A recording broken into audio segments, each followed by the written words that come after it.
Здравей, Рато! 11 юли. Прекрасен период от годината. Тук климатът е влажен и умерен, освен че е забравил как да вали или да напоява. Затова ние поливаме вместо това. Ще ви покажа растенията, които според мен са най-важни за поливане. Нямаме голямо количество, всъщност имам само един кран за около 1,1 декара зеленчуци. Без копаене. Метода без копаене наистина помага, той запазва влагата, и имициалната структура, която е под земята, може всъщност да търси влага по-добре от корените на растенията, защото гъбичните нишки могат да проникнат в малки кухини, до които корените може би не могат да достигнат. И ще видим някои реколти. Ще видим домати и съвети за бране на домати, както и защита от вредители, защото това е много характерно за този период от годината. Добре, откъде да започнем? Може би тук. Това е съвсем ново от последните 5 месеца. Беше като това, което виждате зад тревистата поляна. И използвахме найлон. Не винаги използвам найлон, всъщност почти никога не използвам, но в този случай е полезен срещу повецицата. Това е този плевел тук, многогодишен и много упорит, постоянно изниква. Но също така, знаете ли, може да получите хубава реколта. Това е естимер, той дава особено едри картофи. Тук също има някои гризачи, както виждате. Така че скоро ще ги приберем. Вече сме извадили един ред всъщност и отместваме найлона след или преди прибирането на реколтата всъщност и тогава взимаме картофите. Да, поветът.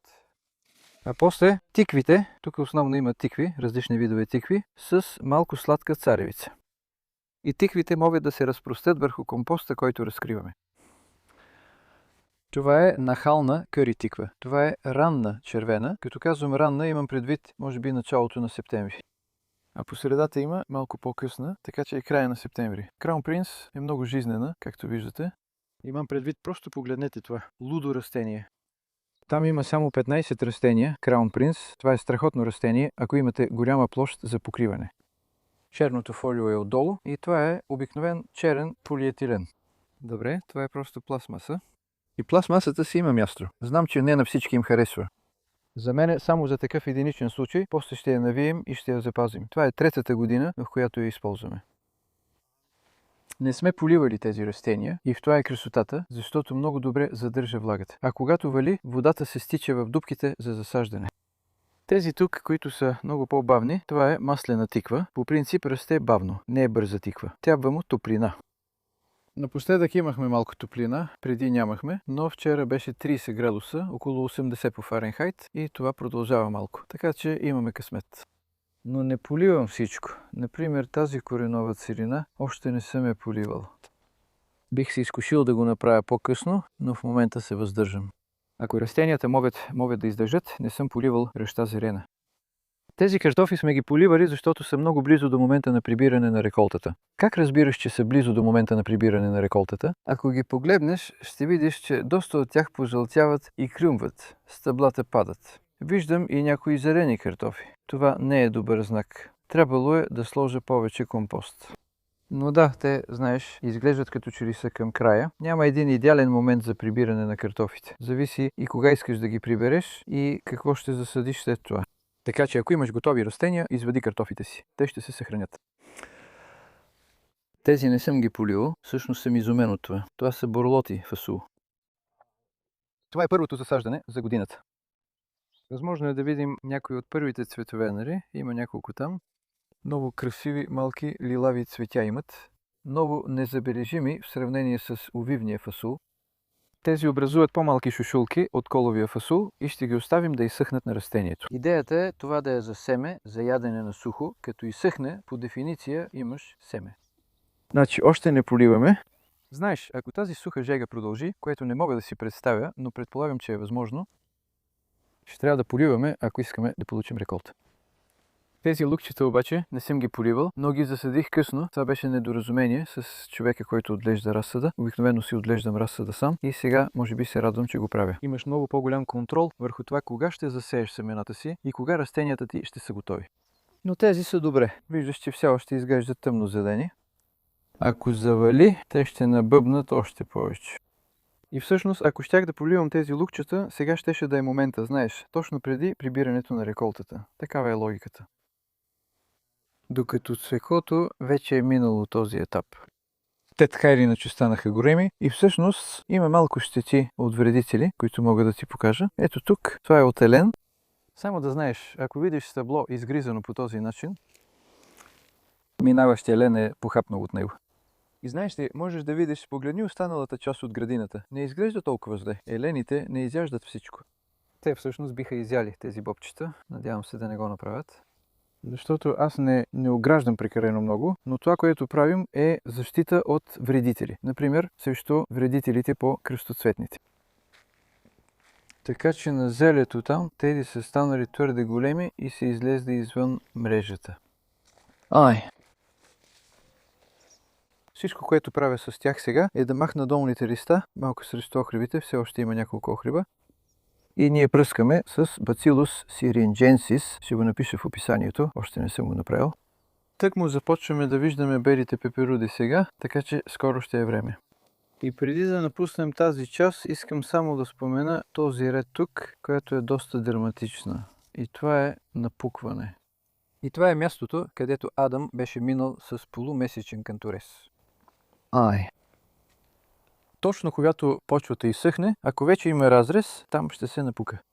Така че още една причина да не копаете всъщност, знаете ли? Защото ако не сте нарушили почвата, можете да видите как повърхността тук, знаете, земята е много суха, но не се напуква прекалено много. И това е защото имаме тази хубава мека повърхност от компостен мулч. Не е огромно количество, но достатъчно, за да я държи запечатана. И да не се напуква. Добре, лук. Как да разберете кога лукът ви е готов?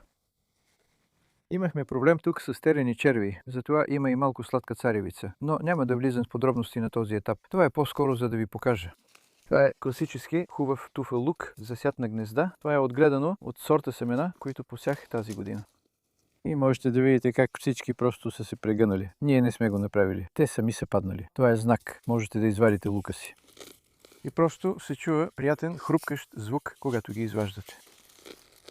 Ето така. А после какво ще направите? Ако има наистина силно слънце, мисля, че, както и при чесъна, по-добре е да ги държите на сянка.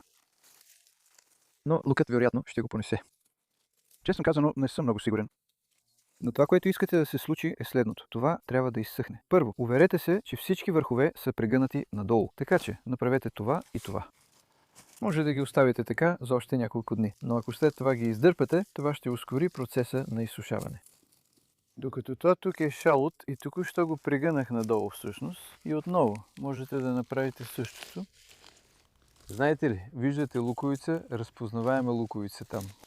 Така че прегъването помага шийката да стане малко по-суха и по-финна и най-вероятно ще се съхраняват по-добре.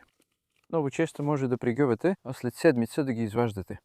И тогава какво правите? Ами всъщност сложихме някои тук под верандата, защото мислех да ги пазя от слънцето, но всъщност ги изнесохме навън този следобед. Защото си помислех, че тези може да изсъхнат малко по-бързо, но не са далеч от готовност. И ако искаш да ги засадиш, знаеш, това не е далеч от момента, в който можеш да видиш, че вече започват да покарват. Трябва да са малко по-меки. И ето един, който е избил стърк. Това не трябва да се случва. Ако видиш такъв, по-добре го изяж скоро. Няма да се съхрани. Все още става за ядене, просто има малко цъфтящо стъбло там. И всъщност, ето тук имаме различни лукове. Отново това е пресен лук, които не сме обрали всички. Като пресен лук, това е бял лук, нарича се White Lisbon. Те всъщност не правят много хубави глави и не съм ги сложил тук, за да правят глава. Просто се опитвах да изчистя лехата всъщност. Тези трябва да се използват съвсем скоро. Те не са за съхранение. Все още има хубав зелен лук там. Лукът е огромна тема, знаете. Това е просто едно огромно семейство растения, които правят малко по-различни неща в различни цветове и се забавляват.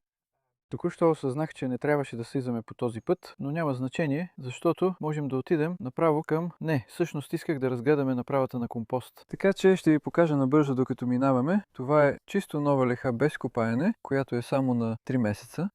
И това беше картон върху този вид плевели. Наистина буйни, магарешки будили, лапат, коприва, поветица, пирей. И редовно премахваме поветицата. Тя отслабва много бързо. Всъщност съм много доволен. Това проработи добре. Така че дебел картон, всякаква комбинация. За цветна реха не е толкова важно да има много плодородна почва, както и компост в стари дървешни стърготини. Компостът обаче е ключът към всичко това. И ето купчината, която имаме. Това е трисекционната система. Скоро ще я покажем в едно видео, за да я обясним по-подробно. И е хубаво да ви държиме в течение. Тази купчина започнахме, Адам малко се увлече с картона тук, както виждате. Това нямаше да работи, ако беше ветровито.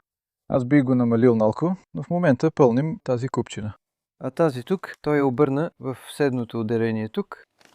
И вижте резултат. Този компост е на 3,5 месеца. Сега е леко топъл. Няма да мине много време преди червиите да се появят, особено ако го полеем. Червиите наистина обичат водата. И знаете ли, това е повече от наполовина готов компост. Прекрасен е. Държим картон отгоре, за да задържим влагата.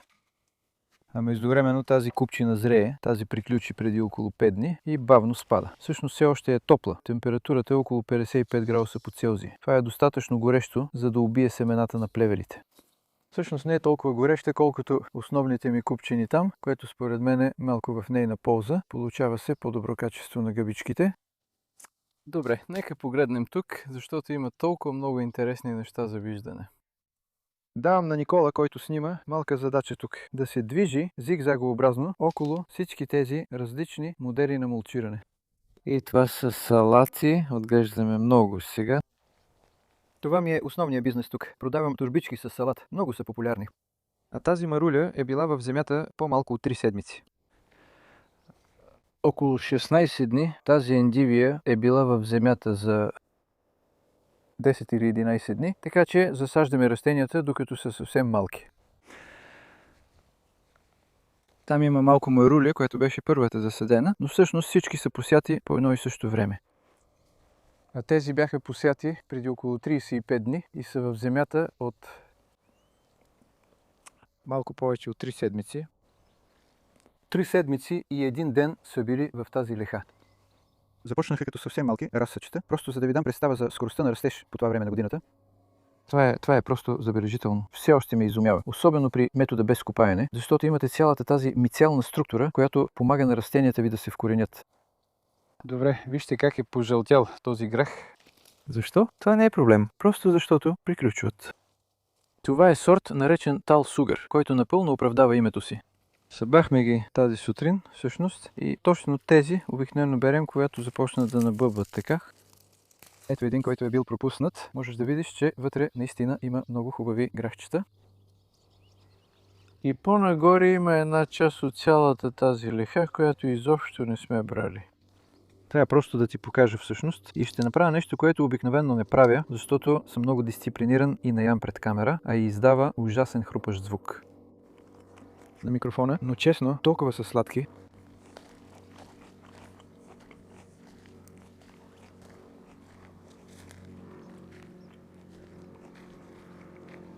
Да, виж това. Така че можеш да видиш, това ти дава представа колко грахчета са били тук. А тази част изобщо не сме брали, така че те бавно изсъхват. А за семе те все още не са достатъчно сухи. Всъщност, ето, това вече е готово. Ето така изглежда този грах, когато е изсъхнал за семе и отново, ако го отворя, можете да видите семената на граха вътре. Прекрасен цвят. Но ще е по-добре да ги оберете сега, преди да завали през нощта. Просто ще загубите малко от качеството. Така че вероятно ще минем 2 или 3 пъти, за да ги оберем за семе. Добре, след това преминаваме към следващия бобовид. Така че, знаете, всъщност се получава много добре. Това бяха бакли. Така че с баклите приключихме. Имахме чудесна реколта от края на май до началото на юни.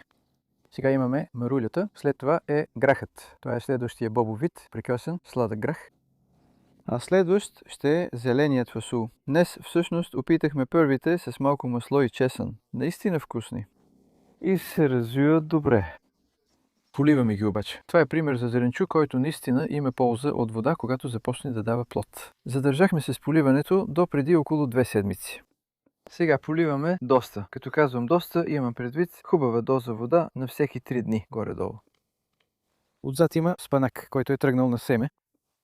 Още не е напълно готов, но няма да отнеме много време. Получават се групички, всъщност мисля, че така им казват. Строго погледнато, това не е семе. Те не цъфтят по обичайния начин. А в полиетиленовата оранжерия може да се види хубав резултат от краставиците сорт Кармен, които са засети на 15 април и разсадени месец по-късно. Така че не са в земята дори от 2 месеца. Те са израснали толкова много за това време. Всъщност дори днес растат. Знаете ли, мисля, че на дължина увеличават с толкова всеки ден. Това е невероятно. Но отново, за да го постигнат, им трябва много вода. Затова ги поливаме. Аз използвам горно напояване. Все още в момента не съм го направил тази сутрин. Щях да го направя, но понеже е облачно, започвам малко да се притеснявам не толкова за мана, късна мана по доматите, но е възможно. Така че от това време на годината нататък вече имате много топли нощи, топли дни. Ако е много влажно, както е днес, влажно е без да вали, наистина е разочароващо.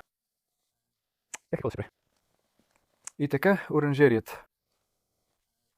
Това е последната част от видеото, защото просто искам да използвам оранжерията. В нея все още се случват хубави, прекрасни неща. Тук става много топло. Това е максимален термометър. До толкова се е покачила температурата, поне на тази колона. 38 градуса. Това е близо 100 по Фаренхайт днес. Нямам никакво засенчване. Това е добре. Това работи наистина добре. Виждате всички тези разсадчета и всичко, което расте на пълна светлина. Това тук, повечето от това е цикория. Цикории. С това се занимава много. Това са радикьота. За да образуват сърца, при радикето и цикорията е едно и също. Октомври-ноември, знаете, когато марулята спре да пуска нови листа, тези наистина започват да се развиват. Все едно е съхранена енергия. Това са кръстоцветни, които скоро ще бъдат засадени. Това е лилав, разклоняващ се брокол, сорт кларет. Надявах се всъщност да завали, но няма да завали, затова ще трябва да полеем обилно. И всъщност можете да видите и много други неща. Ето няколко динени растения. Няма да ги разглеждаме подробно сега, но в някои от следващите обиколки бих искал да ви покажа, надявам се, озряла диня. Ето една луфа. Вижте това. Фантастично. Наистина растат добре сега. Обичат тази топлина. Всичко от семейството на краставиците наистина обича топлината. Както и доматите, но доматите не обичат да е прекалено горещо. И интересно е, че доматите тук в оранжерията имат по-добро качество на листата, отколкото в полиетиленовия тунел. Мисля, че може би е защото нощите са по-топли, което означава, че има по-малка разлика между температурата през нощта и през деня. И има един конкретен домат, който ще спомена тук. Ще разгледаме още, докато правим видеа през лятото, но този се казва Сержант Пепърс.